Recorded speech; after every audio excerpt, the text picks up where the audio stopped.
Сәлематсыңдар ма балалар? Әдебиеттік оқу сабағымыздың тақырыбы Қошақаны қойдың қой жыры. Бүгінгі сабақта шығарманың тақырыбы мен үзіндісіне сүйеніп, оқиға соңын болжауды үйренеміз. Мәтінді дауыстап дұрыс әрі түсініп оқуды үйренеміз. Шығарма мазмұны бойынша сұрақтарға жауап беруді үйренеміз. Балалар, төрт түлікке нелер жатады? Әрине, түйе, сиыр, жылқы, ешкі, қой малы жатады. Ендеше мына жұмбақтың жауабын тауып көріңдерші.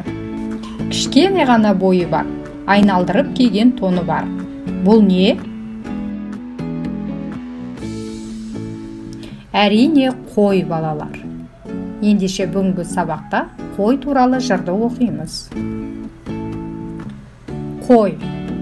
Қорасында маңыраған, қозысымен жамыраған, қозысынан айырылса, қоймай ұзақ аңыраған. Аппақ қою сүті бар, ақ шағала құрты бар, ақтылы қой жануар. Балалар, қой туралы білетін мәліметтерімізді топтастырып көрейік. Қой атасы Шопан ата. Қой аша тұяқты жануар. Қойдың төлі қозы. Қойды ұшайт деп шақырады. Қойдың еті, терісі, биязы жүні, қою сүті пайдалы. Халқымызда қой малына байланысты мынандай мақалдар бар. Мал өсірсең, қой өсір, өнімі оның көл көсір. Қойдың сүті қорғасын, қойды ұрған оңбасын деп, қойды ұруға болмайтыны жайында айтқан.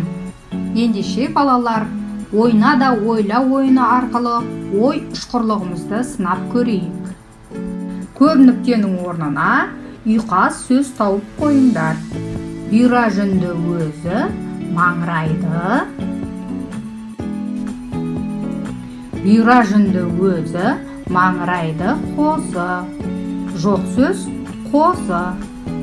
Киізден сырмақ ойдың жүні жұмсақ. Киізден сырмақ ойдың жүні жұмсақ қойдың. Қойдың шөбі жусан, оңбайсың қойды. Қойдың шөбі жусан, оңбайсың қойды ұрсаң. Бұл жерде ұрсаң сөзі. Қозымды өзім баққан деп шақырам. Қозымды өзім баққан, пұшайт деп шақырам. Бұл жерде пұшайт сөзі. Құрт пен майға тойдым, қою сүті. Құрт пен майға тойдым, қою сүті қойдым. Бұл жерде қойдың сөзі. Жарайсыңдар балалар. Сендер бүгінгі сабақты жақсы түсінді деп ойлаймын. Ендеше сендерге тапсырма. Жырды және мақал-мәтелді және жұмбақты пайдаланып, қой туралы мұғаліміңе әңгімелеп бер. Сау болыңдар балалар. Сабақ аяқталды.